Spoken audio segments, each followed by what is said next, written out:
I found my doppelganger, and my life hasn't been the same since. It started with a photograph. My friend Sarah texted me one evening, asking if I had a twin.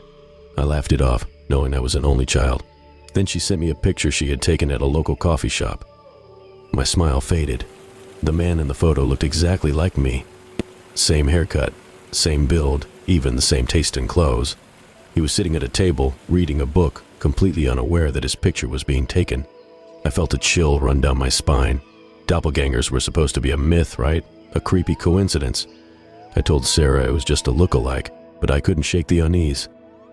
A few days later, my girlfriend Lily mentioned seeing me at a bar downtown. I hadn't been to that bar in months. She insisted it was me, though, even describing the jacket I had worn to work that day. The jacket that was currently hanging in my closet. I laughed it off, but now I was starting to feel paranoid. Things got worse. I started receiving texts from friends and colleagues, all saying they had seen me in places I hadn't been. Shopping malls, parks, even at work functions I hadn't attended. Each time the stories were the same. I was friendly, chatty, and completely myself. Except it wasn't me. One evening, I decided to find him, my double. I started frequenting the places where he had been spotted, hoping to catch a glimpse. Days turned into weeks with no luck. I began to question my sanity. Maybe it was just a series of strange coincidences. Maybe I was overreacting. Then one night, I came home to find the lights on. I distinctly remembered turning them off before leaving. My heart pounded as I crept inside, fearing an intruder. But the apartment was empty, nothing out of place except for one thing, a note on the kitchen counter.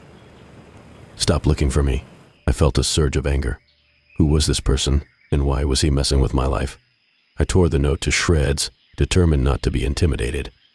But the fear lingered. Someone who looked exactly like me had been in my home, someone who knew I was looking for him. The next day at work, my boss called me into her office. She looked concerned, asking if everything was okay. Apparently, I had missed an important meeting the previous day. I hadn't. I was there, taking notes, participating. I even remembered the discussions we had, but she insisted I wasn't. That night, I set up a camera in my living room, hoping to catch my doppelganger in the act. I barely slept, jumping at every noise, every creak of the floorboards. In the morning, I checked the footage. It showed me, walking into the apartment, looking around, and then leaving again. Except I hadn't come home until much later. My doppelganger was real, and he was living my life. I started to lose track of what was real and what wasn't. Friends would ask about conversations I didn't remember having, places I didn't remember going.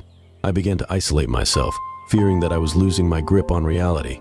One evening, while staring at my reflection in the bathroom mirror, I noticed something.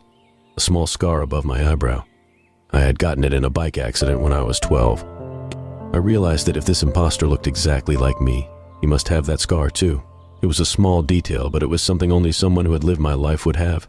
Determined to confront him, I went to all the places he had been seen, asking around, showing the photographs Sarah had taken.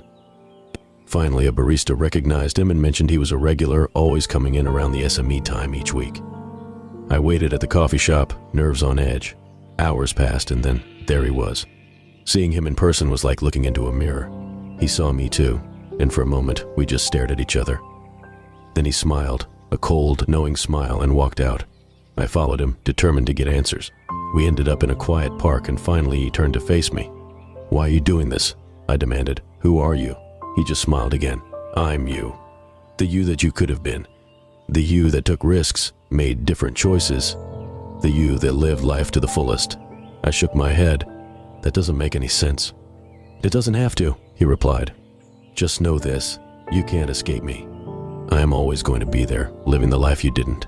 With that, he turned and walked away, leaving me standing in stunned silence.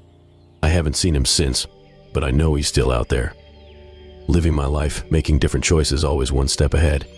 If you ever see someone who looks exactly like you, don't ignore it.